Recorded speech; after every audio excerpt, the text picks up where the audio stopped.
दीक्षित भैया जाके उनको बोल देना एक घंटे तक कोई काम ना करें.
So beautiful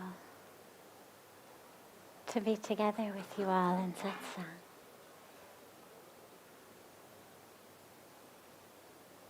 Apologies for beginning late this evening. Hopefully most of you, or hopefully all of you, were with us in the Ganga Arati that went a little bit later this evening than usual, with some special, beautiful singing at the end in honor of one of India's most famous, renowned, and beloved voices. Singer isn't really the appropriate word. She was more of an icon of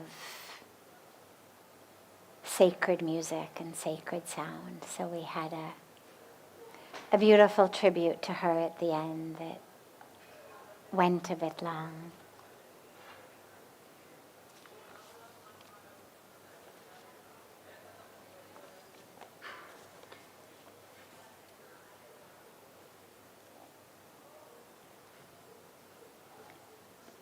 What is wisdom, and how do we gain it?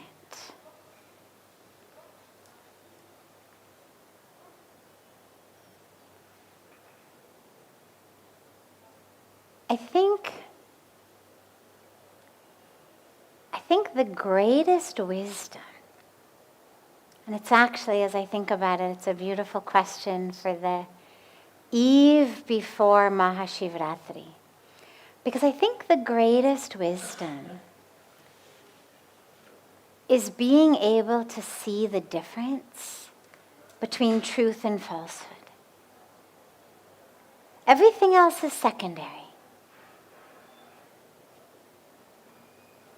Whatever knowledge you may accumulate, whatever skills you may accumulate, abilities, facts and figures, whatever it may be,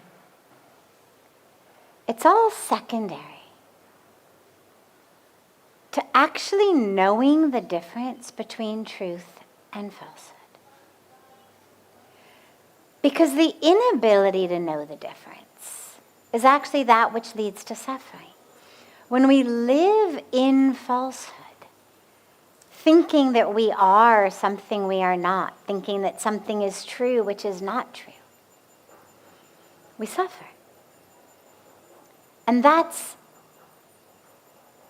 the core of this teaching of realizing that we are not the body. This teaching that you'll hear so frequently from me, from the scriptures, from so many different spiritual books and sages and saints and yogis. I mean, it's a core teaching is remember, you have a body, but you're not the body. You have a history, you are not your history. You have a a whole drama around the body. Where it's been, what's happened to it, what it's done, what its relationships are, all of that. But you aren't that. You are soul. You are spirit. You are consciousness. You are love. You are truth. Right? So that core truth of stop identifying as the body, which is false, and start identifying as the true self, which is true, is the end of suffering. It's not just that we should know it because it's a good thing to know. It's not just know it because the scriptures say, thou shalt know this. It's know it because if you don't know it, you suffer. All of that we suffer from in life comes from that core ignorance that says, I am my body. What's happened to it? Who did what to it? Who betrayed it? Who abused it? Who lied to it? Who cheated it? Who harmed it in some way? Physically, emotionally, financially, psychologically, so many ways. We identify as that. And so we suffer.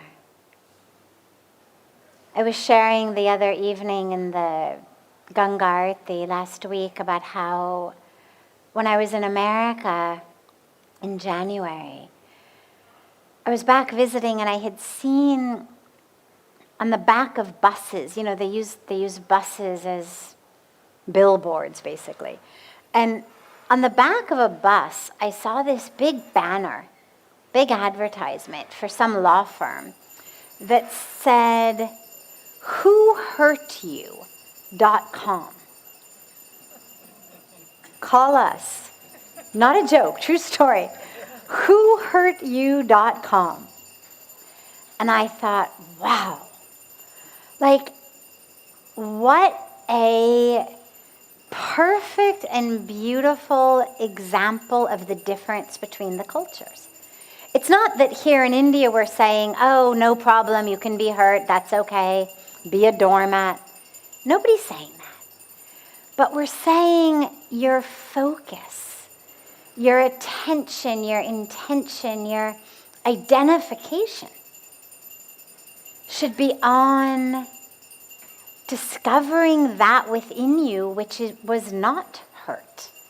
Discovering that within you which never could be hurt. Rather than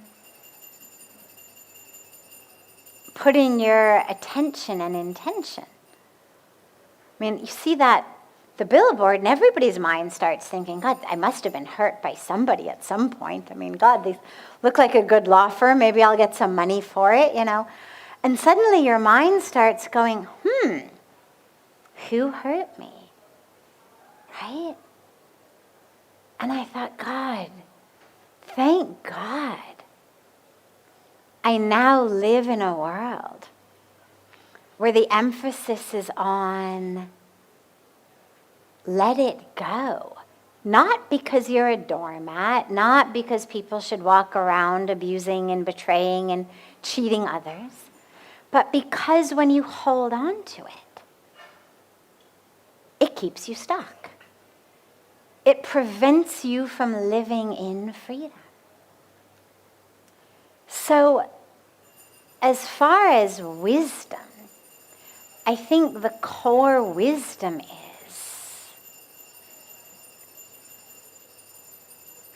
being able to shift from falsehood to truth, from identifying as the one who was harmed or cheated or betrayed or hurt in some way, as the one who is a certain size or shape or color or race or religion or sexual orientation or certain bank account or career or job or relationships, and shifting into the awareness of who we really are. It's that beautiful mantra that we chant, that core Vedic mantra of asatoma sadgamaya, tamsoma jyotirgamaya, mrityorma amritam gamaya, which means, oh God, lead us from falsehood. What falsehood? The falsehood of our separation from the divine. The falsehood of thinking that we are this body, into the truth of our oneness, our inseparableness from the divine. Lead us from darkness to light. Tamsoma jyotirgamaya. Which darkness? The darkness of ignorance, in which we suffer and bring suffering to others, into the light of truth, in which we move from suffering. Lead us from that false identification with that which perishes, that which is born, that which changes, that which dies, means the body, to the true identification as soul. That which is never born, that which never changes, that which never dies. So I think that's the greatest wisdom. And as I began, it's so perfect of a question on the eve of Shrivaratri, which of course we'll talk more about tomorrow, and we'll have a special Mahashivaratri meditation tomorrow and a special ceremony, because when we speak about Shiva, one of the names or ways that Lord Shiva is spoken about is the third-eyed one, the one with three eyes, the one of the third eye. And this energy center, what's called the Agya Chakra, is the energy center of that power of discrimination. The ability to see truth from falsehood. It's why we meditate on the third eye. It's why we put the tilak here. It's not just, makeup for sannyasis. It's there for a reason. It's there to remind us every day, oh God, let me use this eye to see, which enables me to see truth from falsehood. Meaning, these two eyes are very good at seeing form. I can look around and I can say man and woman and boy and girl and tall and short and thin and wide and dark and fair and old and young. That's objects. I'm just seeing form, seeing objects. See myself as an object, see others as objects, see the space between us as empty space. This eye sees content. Form keeps changing. Fat, thin, tall, short, old, it all keeps changing. Those who are old eventually perish, become young. Those who are young become old. The form keeps changing. The content does not. The third eye is that which sees content. It means it sees the divine in all. That power of discrimination that's able to see the truth, to see the divine, So that's fundamental wisdom. So when we meditate to open that eye, or put on the tilak, or chant, or do all of the things that we do to work on the third eye, work with the energy centers, the chakras, it's not just some sort of theoretical thing that my chakras should be open. It's because that leads to the end of suffering. It leads to me being able to see truth. So as we move into Mahashivratri, it's yet another aspect to pray to,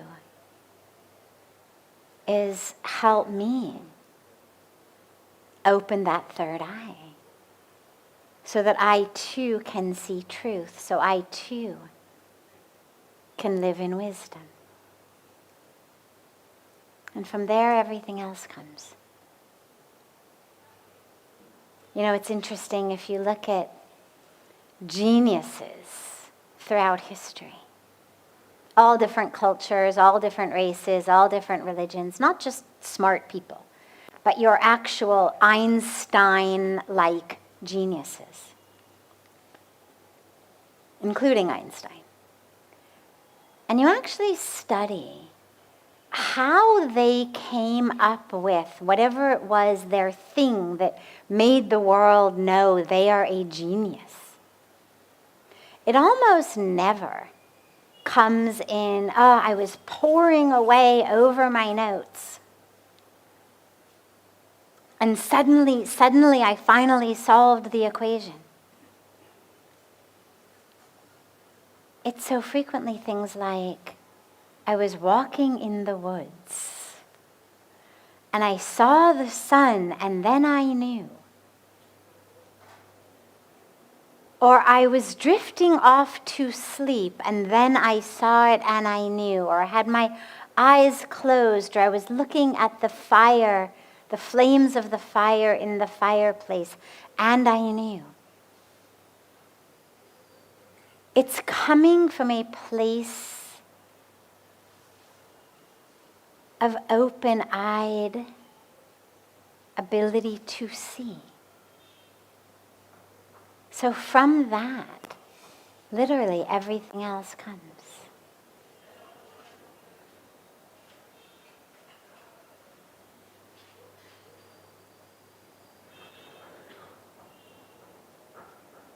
Other questions? Any questions that anyone here has?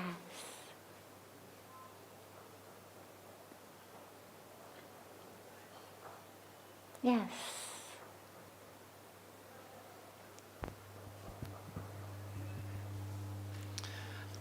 I'm wondering how you allow surrender and trust when the next step is not always clear.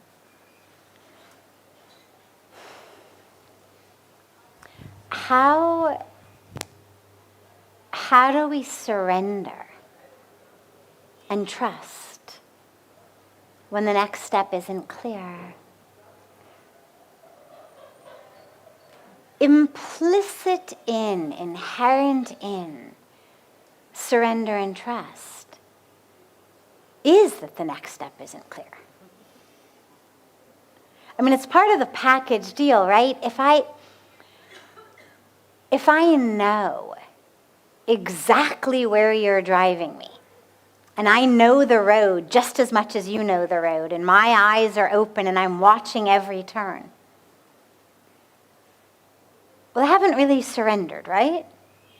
I mean, I'm letting you drive, but I'm right there. I know exactly where we're going. I'm paying attention. I'm right there to tell you if you've taken a wrong turn.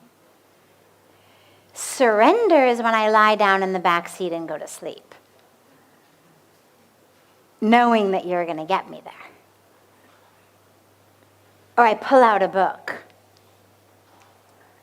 Or I put in my earbuds and I listen to a podcast and close my eyes because I know you're going to get me there.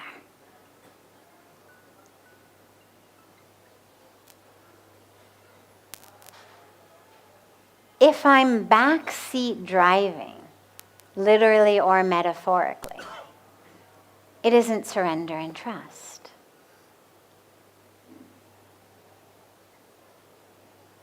But you also have to realize on a deep level that we never know the next. We never know what's coming. Any idea that we know what's coming is illusion. I mean, raise your hand if you ever have had something happen in your life that was a total surprise. Right? Has anybody not had something happen in their life that was a total surprise? So, right? Find me a person who has not had at least one, if not thousands, of things happen in their life that were a total surprise. Something we thought was going to happen and it didn't. Something we didn't know was going to happen, it did. The idea that we know what's going to happen is an illusion. Anyway.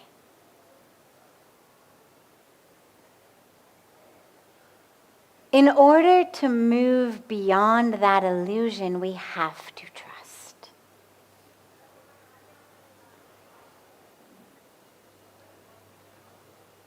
And we trust, and now this, what I'm speaking to, is trust in the universe. If you're going to trust an actual human being, you want to make sure that it's somebody trustworthy. But when we speak about trust in the universe or trust in the divine, we do it with the awareness that there's an energy, there's a power, there's an intelligence that actually knows much better than we do what we need.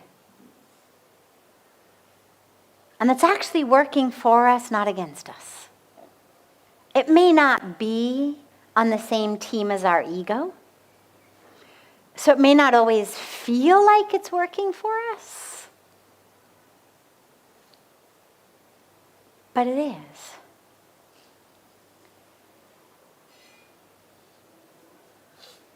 And anyway, the truth is, what's your alternative to trusting and surrendering, right? I mean, the universe wins every time anyway. We can't outpower any aspect of the divine, of nature. I mean, you can wear your bikini into September, into October, into November, but eventually you're just going to get pneumonia. It's not like the weather is going to say, oh, you're not ready for summer to be over, no problem. All right, we'll just stay warm, no problem. It's going to turn cold anyway. You can boycott it, but you're the one who's going to suffer in the end. We can go to as many anti-aging salons as we'd like to. You can do whatever you want with your hair, with your skin, with your face, with different parts of your body. You can have them pulled and pushed and tucked and injected. I mean, you can do whatever you want. You're not going to actually overpower the power of the universe that says you're getting older. You may be able to disguise it from yourself, but it's not changing the truth. As anybody who's ever stood over the deathbed of a loved one, crying, saying, don't let it be so. No. We cry and we scream, But the universe doesn't say, oh, you're not ready for this person to die yet? Okay, and then they rise again. So on little levels, on big levels, on funny levels, on serious levels, we actually have no option but to surrender. The universe is going to win. Your only choice is whether you're going to hold on with a death grip and have the universe essentially pull you along its way as you drag your fingers on the ground, leaving your fingernails behind, or whether you're going to go willingly with it. Those are your only options. So we surrender to the universe with the awareness that A, it's utterly futile not to. B, with the awareness that the universe is on our side, isn't out to get us, is nourishing, nurturing, holding, protecting us, here for us. And with the awareness that through that surrender lies the only possibility of our peace, of our joy, of our freedom. Now, that doesn't mean that we leave our common sense at the door. And so, for example, just because I know the universe is on my side doesn't mean that I don't buckle up when I get in a car. We are co-creating our lives, our existences with the universe. We take care, we use our intelligence, our buddhi. We meditate, we pray, we exercise, we eat well, we buckle up when we get in a car, we do things to take care. Because the universe has also given us free will. So trust and faith in the universe is not this sense of, well, I'm going to become reckless and stupid and just trust that the universe is going to take care of me.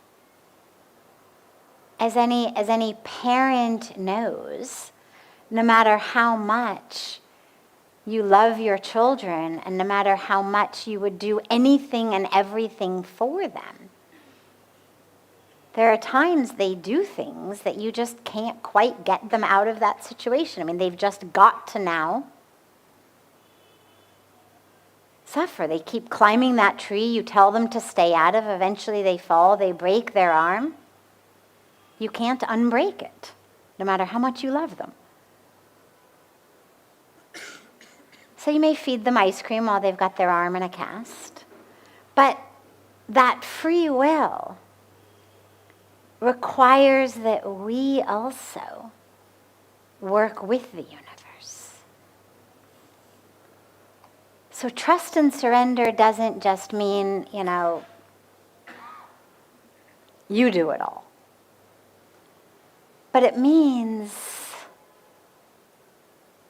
I'm handing you the reins. You're in the driver's seat. Like Arjuna handed the reins of his chariot to Krishna. It's a beautiful metaphor that's given as a teaching for us in the middle of the war. Well, in the middle of our lifetime battles that we all go through. The teaching is put the reins in God's hands. Yeah, you got to do your part. You've got to stand up. but keep the reins in God's hands. And you're trustful. Knowing you're going to be caught. Knowing the universe is there for you. And knowing that in that sweetness of surrender comes everything. I mean, think about it. Think about it for a minute. Think about hugging somebody, okay? So just close your eyes for a minute and just think about hugging someone you love. A family member, a spouse, a best friend, a child, a tree. Now, as you hug that loved one, and you feel one with that being, imagine yourself holding your body very, very tight, very strong, like you're afraid you shouldn't fall over. You shouldn't lean into them too much. You want to make sure that if they back away, you're not going to fall. So now you have to hold yourself very strong, very tight. Don't lean in too much.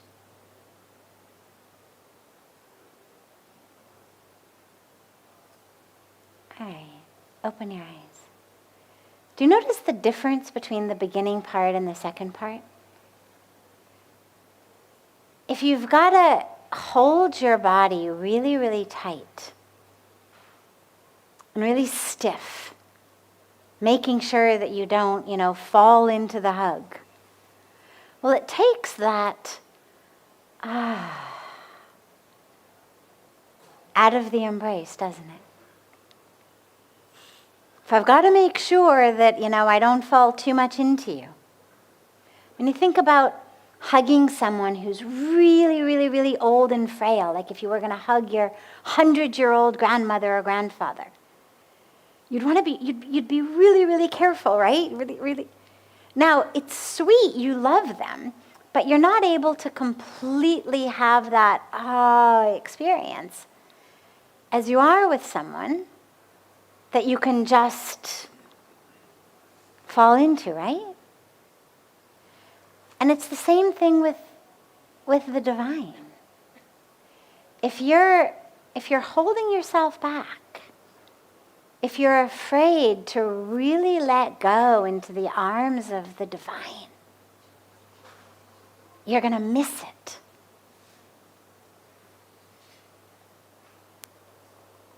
Let yourself go. You'll be caught. Doesn't mean everything's always going to go your way. Doesn't mean everything you want's going to happen and that which you don't want won't happen, Life still happens. But life happens when you're in the arms of the divine, rather than life happening when you're stiff and contracted and separate and alone.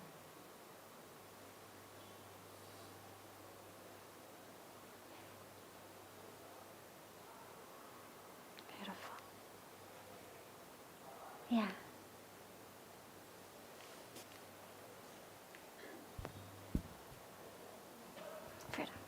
Pranam Sadhviji. So how do you deal with situations when you know what's correct and incorrect, but you still lead on to the wrong path, either because it's too easy or it's too tempting?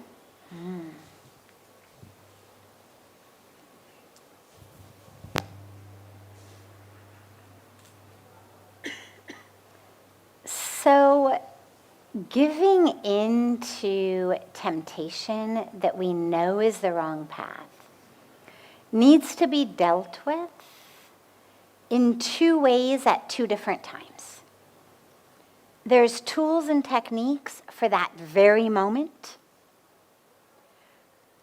but what's even more powerful is if you can work with it the rest of the time as well. So if you know that you've got a temptation toward and just for your your reputation in Egypt. I don't actually know this beautiful woman, so the examples I'm going to throw out are not actually what she's struggling with. I'm just throwing them out as examples. If you know that you're struggling with lying or infidelity or alcohol or drug use or stealing,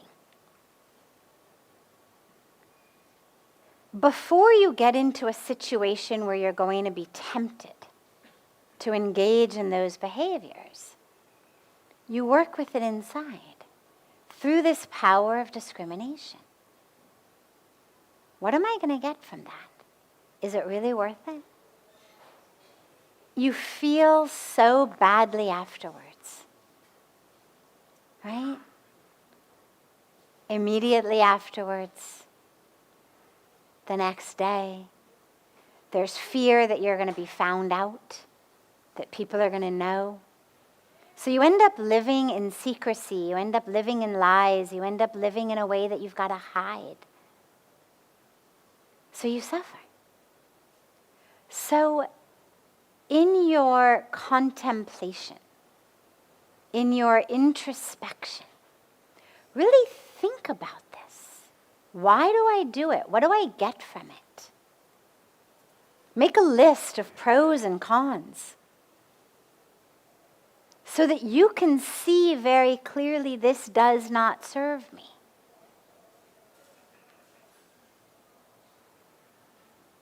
Here's how it hurts me. Here's how it is preventing me from actually moving in my life the way I want to go. Whether being healthy physically, healthy emotionally, healthy spiritually, whether having healthy, meaningful relationships, whether living honestly, living dharmically, living righteously, whatever it may be, these giving in, living the wrong way, you know is hurting you. Every night when you go to sleep at night, your own mind knows, I live the wrong way. Means the mind essentially says, I am a wrong person. And that is a very, very damaging way of thinking. Whether you are ever caught, ever found out, whether you ever get any negative karmic fruit for it or not. Having to go to sleep every night and look yourself in the mirror, knowing I do things that I know are wrong, is already punishing yourself. Being able to look in your own eyes in the mirror, being able to look in God's eyes in the temple, whatever aspect of the divine we worship, being able to look at God knowing, yes, here I am, not feeling ashamed. That's the greatest gift in the world. Knowing that you're living clearly and truly, and baki to unki achai. But at least from your side, that you're living as fully, truthfully, clearly, dharmically, with integrity. And then what ends up happening also is your strength as a person increases. When you know you are a right person, behaving rightly, there becomes a power in your words, in your presence, in your actions, because you are moving from truth. That's the power where positive leaders have. Social leaders, political leaders, but those who are infused with awareness of their own righteousness are those who really have the ability to mobilize others on the right path. So you owe it to yourself. And then in that moment, this is where you need mindfulness. Because what ends up happening is we get swept up. We get swept up, we do it, it's out of habit. We've done it before we even realize we've done it. And this is where a practice of mindfulness is so important. So that you can actually be aware before you do it. You can actually be aware of that feeling of desire, of lust, of greed, of yearning, of anger. You can actually see it and feel it coming long before it has swept you up. And you're able to just look at it. Ah, hi desire. Hi anger. Hi old habit. I see you. You don't get the keys to the car today. I'm driving now. And if you can see it, then you don't give in. So develop a practice of mindfulness, a practice of being aware through your meditation, through your life. Live as mindfully as you can. Little things when you walk, when you drink, when you eat, whatever you do. Do it as mindfully as you can. To develop a practice of just being mindful of every moment. Such that when that temptation arises, you will be mindful of it. And realize that you're strong. You're stronger than any habit in the brain. You're stronger than any biological chemical. Just because there's a chemical flowing through your body doesn't mean you have to make a certain choice. You're stronger than that. Own that. Know that. Stop kidding yourself that you're weak and small and helpless and powerless. Own that power. You've got it. Own that ability. You've got it. Now use it. And have friends support you. 1, 2, 3. Have sort of an accountability group. Check in every day. Right? This desire arose, I didn't do it. Or I'm feeling really like, I want to do it so badly. And then other people will support you. Come together. Use also that power of those who love you. Okay? Beautiful. Last tonight, yeah.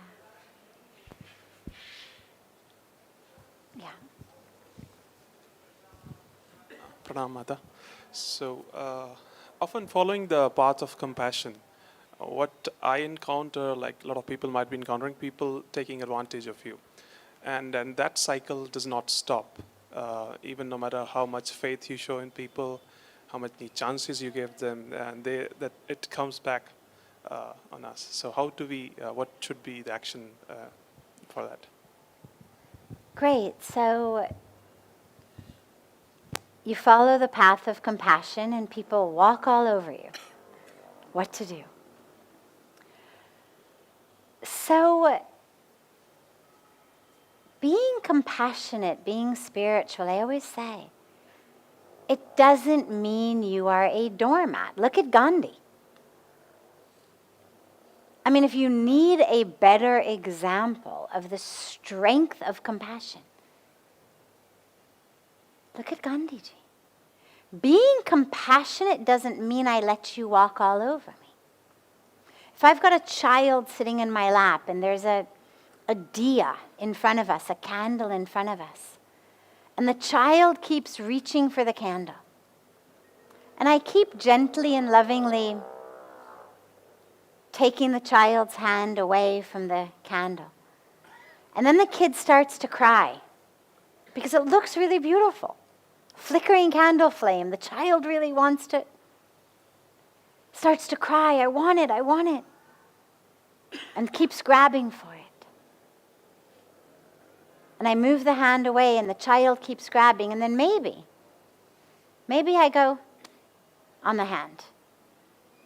Okay, just a little bit harder than necessary, just enough to shock that child into pulling their own hand back. Just enough to create a neural pattern in that child's brain of reach for flame, pain. So that when the child is somewhere other than in my lap and sees fire, they're not going to reach for it. Now, on the one hand, you could say, well, the compassionate thing to do would be, for God's sakes, let the poor kid grab it. I mean, is it compassionate to actually kid's hand? Well, when they're too young for you to actually explain to them what fire means, what burning means. If you've got a little kid who you know is really geared toward fire, a little bit of association of pain with fire is actually a very good thing. It's the same technique that, in psychology we give people who want to break bad habits of taking a little rubber band, and you put the rubber band around your wrist. And every time you, for example, have a thought of judgment or negativity, or every time you complain, or every time you use a profanity, or whatever habit you're trying to break, you just take that rubber band and you flick it once on your wrist. Because this part of the body is really sensitive, and it really hurts. And slowly what actually happens is your brain develops a neural network that as that negative thought just begins to form, the brain goes, no. It knows the minute that thought is fully formed, it's going to be in pain. And so you actually are able to train yourself away from negative habits through just a little bit of negative reinforcement. Now, you could say, well, that's not being very compassionate to yourself. It's not being very compassionate to the child. But it's certainly in service of a greater good. Gandhi was compassionate to the Britishers. He didn't harm them, kill them in any way. He didn't harbor thoughts of negativity toward them. But that didn't mean he was going to let them walk all over him.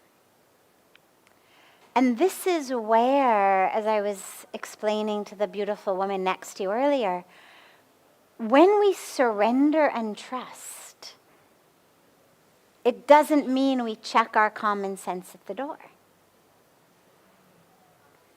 When you embark on a path of compassion, of loving kindness, of spirituality, it doesn't mean that we leave our common sense there, that we become doormats. You can be strong and compassionate. Sometimes being strong is more compassionate than not being strong. As anybody who's ever dealt with someone through what we call tough love has ever had to do. It hurts, it's hard, and it's the best thing for that person in the service of a higher good. And remember that when you are on a path of compassion, that you are part of that which you are being compassionate towards. So a lot of times we become compassionate and loving to others and we forget ourselves. So remember that a path of compassion includes you. Is a particular choice compassionate to you? If not, don't do it. Now that doesn't mean compassionate to your ego. It doesn't mean compassionate to your desires. It doesn't mean, going back to the woman who asked about temptation, it doesn't mean, well, you really want to do it, so just do it. That's not actually compassion, because you're just going to regret it later and feel miserable later and suffer later. But you do have to be compassionate to your heart, to your Dharma, to your life path.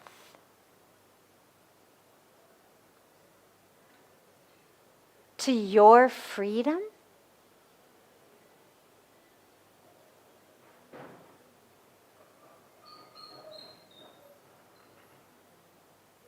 Sometimes those of us walking paths that are not exactly what our family members had expected of us. You find yourself in this interesting situation of, to be compassionate to them seems like it would be to give up your path because it's not what they expected. But then you realize, actually no, because that's just compassionate to their ego that had an agenda of what things were going to look like. But actually by being compassionate to your truest, highest Dharma, it actually is being compassionate to their truest, highest Dharma. That may be very different from their mind that had a specific agenda or desire. And so compassion is very deep. And it certainly does not endorse or approve of or create situations where we should be walked all over. Have compassion for yourself.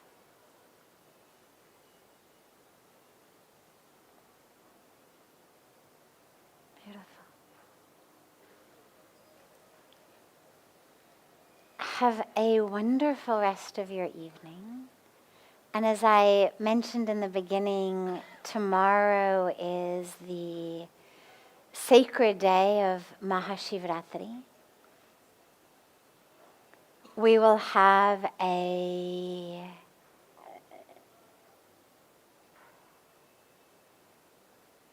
special Shivratri program tomorrow in the evening after Satsang, back on the banks of Ganga. I'll remind you about that tomorrow, but just to put it out there in your planning. We have actually a full day of beautiful Shivratri programs, starting with yoga in the morning. We actually have beautiful yoga classes every morning, followed by our sacred yagna, the sacred fire ceremony. The yoga's at 7. The fire ceremony is at 8:30. Tomorrow morning after that, there'll be a beautiful procession.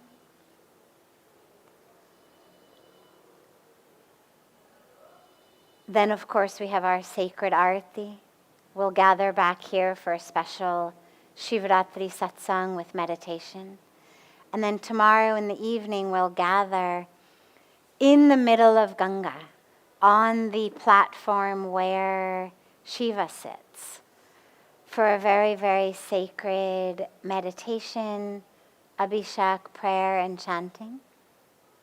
That'll go tomorrow from 8:30 to about 10:30 or 11.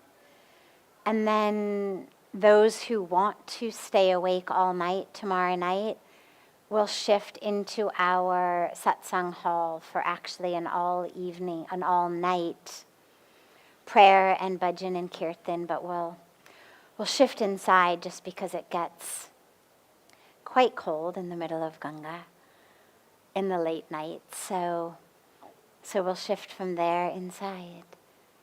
So we hope that you'll join us for at least some, if not all, of the beautiful programs. And if you didn't memorize everything I just said, don't worry, there's a flyer as you walk out through the reception area, a beautiful flyer that gives the whole schedule of tomorrow's programs. So have a beautiful, beautiful night and a beautiful morning tomorrow as the sun comes up on Mahashivratri.